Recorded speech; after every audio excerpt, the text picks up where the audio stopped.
Welcome to my blog my tips. দোলের আগের দিন সন্ধ্যা থেকে ব্লগটা শুরু করেছিলাম। দোলের আগের দিন ছিল সানডে। যদিও দোলের দিন আমাদের বাড়িতে পুজো হয় না, তবুও স্পেশাল কিছু রান্না বান্না, খাওয়া দাওয়া, আনন্দ এই সব কিছুর জন্য কিছু প্রিপারেশন থাকে। তো তার জন্য আমি আর আমার হাজবেন্ড সন্ধ্যেবেলায় বেরিয়ে পড়লাম কিছু কেনাকাটি করার জন্য। তাহলে চলুন ব্লগটা শুরু করা যাক। আশা করছি আপনাদের ভালো লাগবে, আর যদি ভালো লেগে থাকে তাহলে চ্যানেলটা সাবস্ক্রাইব করে দিতে ভুলবেন না। কেমন লাগলো অবশ্যই কিন্তু কমেন্ট সেকশনে জানাবেন, আর আপনার করা একটা লাইক আমাকে নেক্সট ভিডিও বানাতে অনেক অনেক বেশি মোটিভেট করে।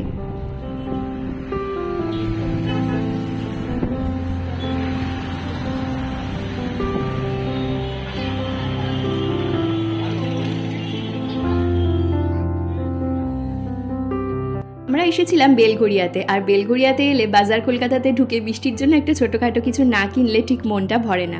তো সেই জন্য এসে দেখলাম হোলি স্পেশাল কিছু কালেকশন এসেছে। সব কিছুই বেশ কালারফুল মনে হচ্ছে। আর শুধু তাই নয়, মিষ্টির গরমে পরার জন্য কিছু জামা তো কিনতেই হবে। আগের সপ্তাহে কিছু জামা আমরা কিনেছিলাম সাদার ওপরে, তো সুতির জামা কিছু কিনবো ভাবলাম। তো এসে দেখলাম সাদার ওপরে সেরকম কিছু নেই, তবে হলুদ জামাটা পছন্দ হলো বলে নিয়ে নিলাম। রং খেলতে আমি ভীষণই পছন্দ করি, মানে জমিয়ে রং খেলা যাকে বলে। তবে এবছর তার হচ্ছে না, নেক্সট ইয়ার।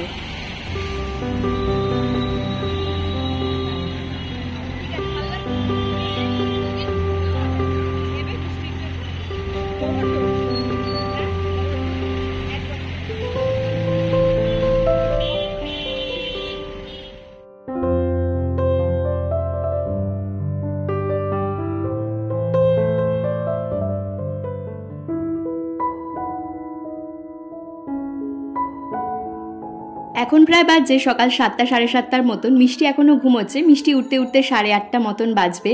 তার আগে সমস্ত রান্নাগুলো কমপ্লিট করে নেব ভাবছি। আগের দিন রাতেই বেশ কিছু প্রিপারেশন করে রেখেছিলাম, সেই জন্য আশা করছি আগের 1 ঘন্টার মধ্যে সমস্ত কাজ গুছিয়ে কমপ্লিট করে নিতে পারবো এবং কিচেনও ক্লিন করে নিতে পারবো।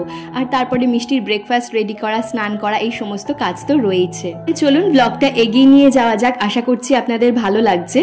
হ্যাঁ, রান্না বান্নার মধ্যে কি কি করছি সেটা একবার বলে দিই। প্রথমেই আমি পায়েসটা বসিয়ে দিয়েছি, আর তারপরে রয়েছে মুগ ডাল, আর এখানে মাটনটা করে নিচ্ছি, আর কিছু ভাজাভুজি করব পরের দিকে। কমেন্ট সেকশনে আপনারা অনেকেই জিজ্ঞেস করেন মিষ্টি কি ওর ঠাম্মা দাদুর সঙ্গে সময় কাটায় না, বা বাড়ির কারোর সাথে সময় কাটায় না। আমি মাঝে মধ্যেই কিন্তু ব্লগে শেয়ার করি, আপনারা হয়তো সেই ব্লগগুলো মিস করে যান। সবসময় সবটা হয়তো ভিডিওতে ক্যাপচার করা হয় না বা আপনাদের সঙ্গে শেয়ার করা হয় না। তো মিষ্টি প্রত্যেক দিনই ওর ঠাম্মা দাদুর সঙ্গে সময় স্পেন্ড করে। এর মধ্যে একটা ভালো জিনিস কি আছে যে ও সবার সাথে থাকতে কিন্তু খুব ভালোবাসে, সবার সাথে মজা করতে খুব ভালোবাসে। বাড়িতে যে ওর 2 দিদি আছে তাদের সাথেও ও খুব আনন্দ করে, ইভেন ঠাম্মা দাদু পিপি সবার সাথে। আর যখন মমের বাড়িতে যায়, মমের সাথেও প্রচুর মজা করে। মমের সাথেও ওর বন্ডিংটা ভীষণ ভালো, ঠিক যেরকম ওর ঠাম্মা দাদুর সাথে। মাটনটা আমি প্রেসারে আগেই বয়েল হতে দিয়েছিলাম, আর এখানে মশলাটা কষানো হয়ে গেলেই মাটনটা অ্যাড করে দিলাম। তো এখানে রান্না প্রায় কমপ্লিট হয়ে এলো। এবার জাস্ট মাটনটা একটু বয়েল হবে, আর লাস্টে নামানোর আগে গুঁড়ো গরম মশলা দেবো।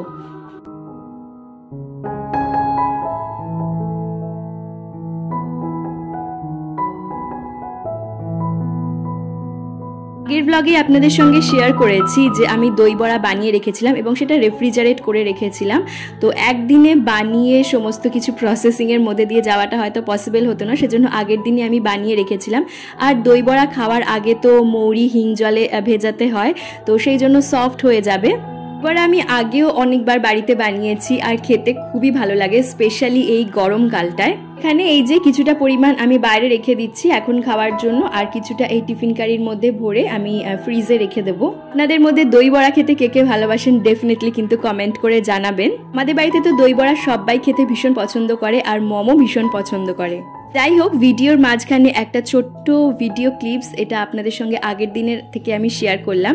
তো চলুন দই বড়াটা প্রিপেয়ার করা যাক এবং আপনাদের সঙ্গে শেয়ার করা যাক। এখানে বোলের মধ্যে আমি নিয়ে নিয়েছি জল, এরপর এর মধ্যে দিয়ে দিচ্ছি হিং, আর মৌরিটা একটুখানি আমি হামানদিস্তায় গুঁড়ো করে নিচ্ছি। মৌরিটা একটু ভেজে নিলেও ভালো হয়, কোনো অসুবিধা নেই, তবে কাঁচা মৌরি আমি অ্যাড করলাম। তারপর জলের সাথে মিশিয়ে দিয়ে কিছুক্ষণ জলের সাথে আমি ভিজতে দিয়েছিলাম মৌরিটা। আর তারপরে এই যে আমি দই বড়াগুলো বের করে নিয়েছি, তারপর জলে ভিজিয়ে দিচ্ছি যাতে সফট হয়ে যায় একদম। কিছুটা পরিমাণ দই আলাদা করে নিয়ে তার মধ্যে আমি চাট মশলা পাউডার আর দিয়ে দিয়েছি বিট লবণ। বাইরে যে সমস্ত দই বড়াগুলো পাওয়া যায় সেখান থেকে যদি আমরা খাই তাহলে ওরা একটা মিষ্টি চাটনি অ্যাড করে, সেটা খুব ভালো লাগে খেতে। কিন্তু ঘরে আর মিষ্টি চাটনিটা প্রিপেয়ার করা হয়নি, শুধু দই, ধনেপাতা আর ঝুরি ভাজা দিয়েই আমরা খাবো।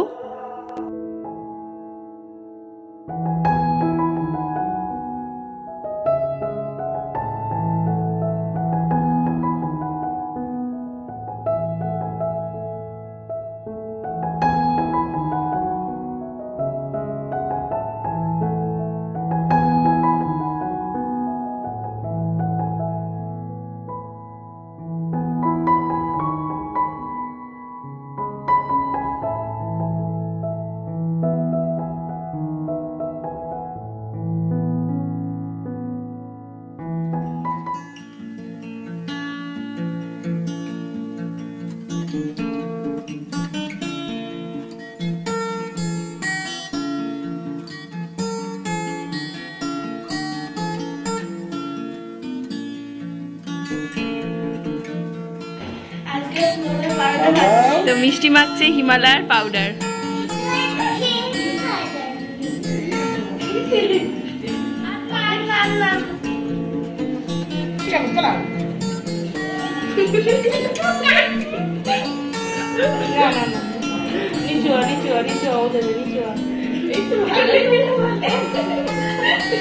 আবার স্নান করতে হবে, ওকে ভাবিস না।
এখন প্রায় বাজে বেলা 11টার মতন। মিষ্টিকে আমি এখন মৌসম্বি জুস দেবো। দুটো মৌসম্বি আমি নিয়ে নিয়েছি।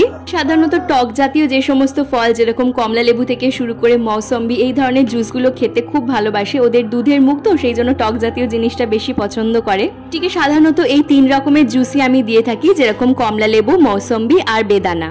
আগে আমি কি করতাম, দুপুরবেলা খাওয়া দাওয়া হয়ে যাওয়ার পরে তারপর মিষ্টিকে ফলের রসটা দিতাম, কিন্তু এখন যেহেতু মিষ্টি সকাল সকাল একটু ঘুম থেকে উঠে পড়ছে এবং লাঞ্চ হতে হতে ওর 12:30 12টা এরকম হয়ে থাকে, তো মাঝখানে খাবার অনেকটা গ্যাপ হয়ে যায়। তো ভাবলাম যে সেই সময় ফলের রসটা ইনক্লুড যদি করা যায় তাহলে খুব ভালো হয়। মিষ্টি এখানে ফলের রসটা খেয়ে নেওয়ার পরে তারপর আমি ওকে স্নান করাতে নিয়ে যাব, আর তার মধ্যে ওর দুপুরের খাবারটাও বসিয়ে দেবো।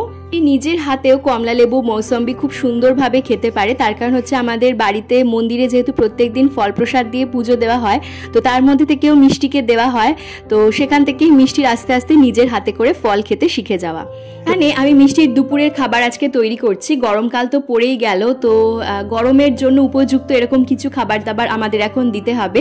তো মিষ্টিকে আমি আজকে দেবো হচ্ছে আলু ঝিঙে দিয়ে মাছের ঝোল। এটা আমি আগেও মিষ্টিকে দিয়েছি, আজকে আপনাদের সঙ্গে রেসিপিটা শেয়ার করছি। মিষ্টি এটা খেতে ভীষণই পছন্দ করে, আর আমাদের বড়দেরও কিন্তু এটা খুব ভালো লাগবে।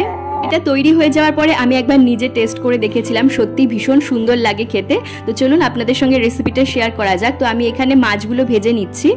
তারপর এখানে তেলের মধ্যে আমি দিয়ে দিচ্ছি 5 ফোড়ন, আর এখানে তেল আমি ব্যবহার করছি সর্ষের তেল। 5 ফোড়ন থেকে সুন্দর একটা গন্ধ বেরিয়ে গেলে তারপর এর মধ্যে ছোট ছোট করে কেটে রাখা আলু আর ঝিঙেটা আমি অ্যাড করে দিয়েছি। আলু আর ঝিঙেটা একটু ভালোভাবে ভেজে নেব।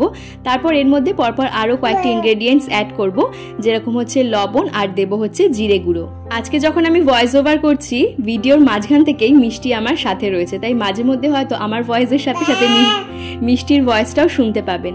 তো এখন ওর বাবার ছবি দেখতে পাচ্ছে ল্যাপটপে প্রথমবার, আর সেই জন্য এইরকম বা বা বা বা করছে। এখন তো গরমকাল বেশ পড়েই গেল, কয়েকদিন ধরে বেশ ভালোই গরম পড়ছে। তো যখন গরম পড়ছে তখন বাচ্চাদের খাওয়া দাওয়ার দিকে কিন্তু আমাদেরকে বিশেষ নজর দিতে হবে। বেশ কিছুদিন আগেও যেরকম মিষ্টিকে ব্রোকলি, গাজর এই সমস্ত কিছু খাওয়াচ্ছিলাম, এখন গরমে আর সেইগুলো বাচ্চাদের দেওয়াটা ঠিক হবে না।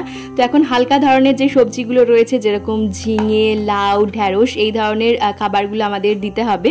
গরমে দুপুরবেলায় মিষ্টিকে কি খেতে দিচ্ছি তার একটা রেসিপি যেরকম আপনাদের সঙ্গে শেয়ার করলাম। ডেফিনেটলি নেক্সট ব্লগগুলোতেও আমার চেষ্টা থাকবে আরও কিছু রেসিপি আপনাদের সঙ্গে শেয়ার করার জন্য, যে মিষ্টিকে গরমকালে আমি দুপুরের দিকে বা রাতের দিকে বা সারাদিনে যা খাওয়া দাওয়া করছে সেটা কি কি দিচ্ছি। আজকে মিষ্টির খাওয়া দাওয়া রয়েছে একদম সিম্পল, ভাত আর তার সঙ্গে আলু ঝিঙে দিয়ে মাছের ঝোল। মাছের ঝোলটা নো ডাউট ভীষণ টেস্টি হয়েছিল।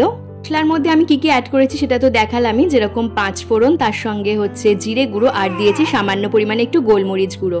আমি এর মধ্যে চাইলে একটু আদাও দিতে পারতাম, যেহেতু গোলমরিচ গুঁড়ো দিয়েছি সেজন্য আর আদা দিলাম না। আপনারা চাইলে একটু আদাও এর মধ্যে কিন্তু অ্যাড করতে পারেন। এর দিন দুপুরবেলা আমাদের যেরকম স্পেশাল খাওয়া দাওয়া, সেই ধরনের স্পেশাল তো আর মিষ্টিকে এখন দিতে পারছি না, নেক্সট ইয়ার হয়তো মিষ্টি খেতে পারবে। আর মিষ্টির জন্য আজকে এই খাওয়া দাওয়াটা স্পেশাল, আর কারণ ও তো সাধারণত বয়েলড জিনিসপত্রই খেয়ে থাকে, আর এই খাবারটা ওর কাছে ভীষণ টেস্টি লেগেছে। তাহলে ভিডিওটা দেখতে দেখতে যারা একদম শেষ অবধি চলে এলেন, আশা রাখবো ভিডিওটা হয়তো তাদের একটু হলেও ভালো লেগেছে। আর যদি ভালো লেগে থাকে তাহলে চ্যানেলটা সাবস্ক্রাইব করে দিতে ভুলবেন না। কেমন লাগলো অবশ্যই কিন্তু কমেন্ট সেকশনে জানাবেন, আর আপনার করা একটা লাইক আমাকে নেক্সট ভিডিও বানাতে অনেক অনেক বেশি মোটিভেট করে। তাহলে আজকের ভিডিওটা এখানেই শেষ করছি, ফিরবো নতুন ভিডিও নিয়ে। ভালো থাকবেন, সুস্থ থাকবেন, ধন্যবাদ।